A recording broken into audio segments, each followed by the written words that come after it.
In Great Yarmouth last week, the former Reform UK MP Robert Rupert Arthur Lowe mistook a group of charity rowers for migrants crossing the Channel.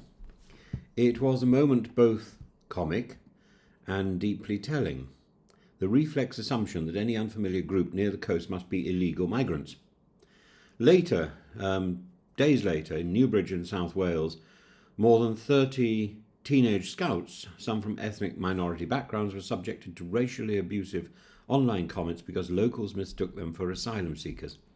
This wasn't harmless confusion.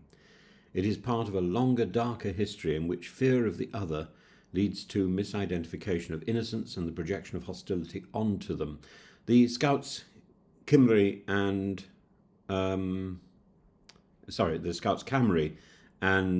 this incident is depressingly straightforward.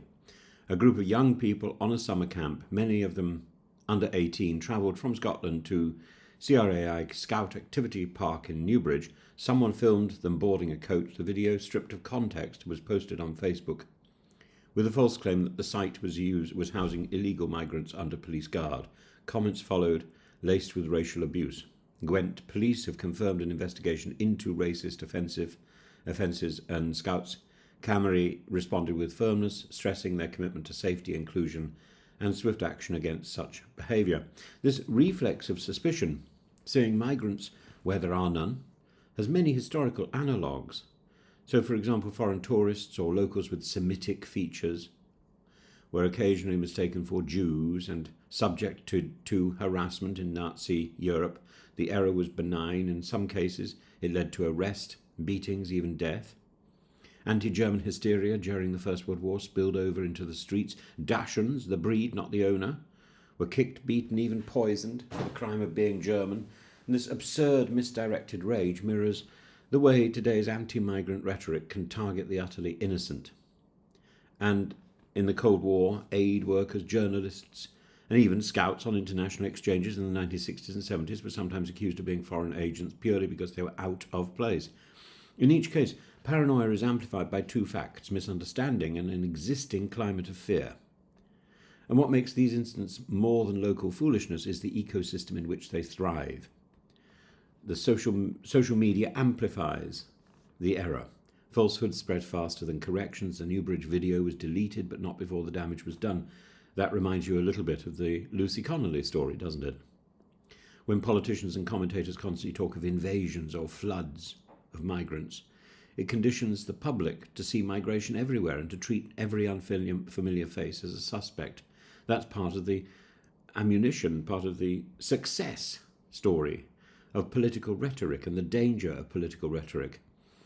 But the historic scapegoating patterns can be found all the way back to the medieval pogroms, all the way on to the 20th century's internment of enemy aliens. Fear has always been more potent when it finds a human form to attach itself to.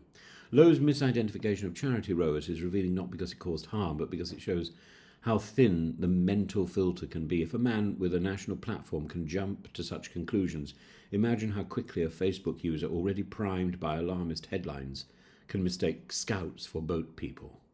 The Scouts Camry episode is a reminder that racism today is not only about the deliberate targeting of minority groups, it's also about the readiness to assume guilt, to map stereotypes onto strangers.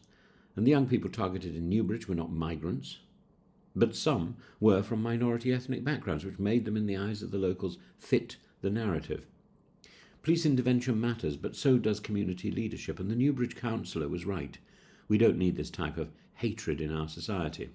Scouts Camry response, affirming inclusivity and promising robust action, sets a model, but it's reactive, and broadly speaking, it's negative in content.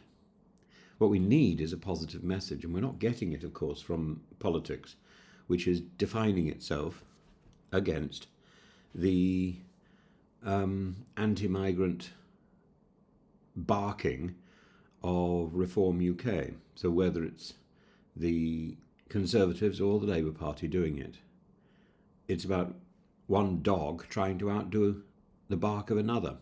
The public needs not only to think twice before sharing false claims, but to interrogate why they're so ready to believe them in the first place. And history shows us that mistaken identity in times of tension is rarely harmless.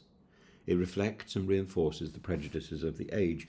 And whether it's the absurdity of Dachshund kicking in 1915, the tragedy of mistaken arrests in occupied Europe, or the ugliness of online abuse aimed at teenage campers today, the mechanism is the same, the toxic mix of fear, ignorance, and the projection of hostility onto those who cannot easily defend themselves. If we fail to challenge these instincts, we risk repeating the past in forms that range from the ridiculous to the deadly. And if we want to inoculate ourselves against such reflexes, it starts with fact-checking, with rejecting inflammatory rhetoric, and with recognizing that the other is often just the neighbour's child on a camping trip.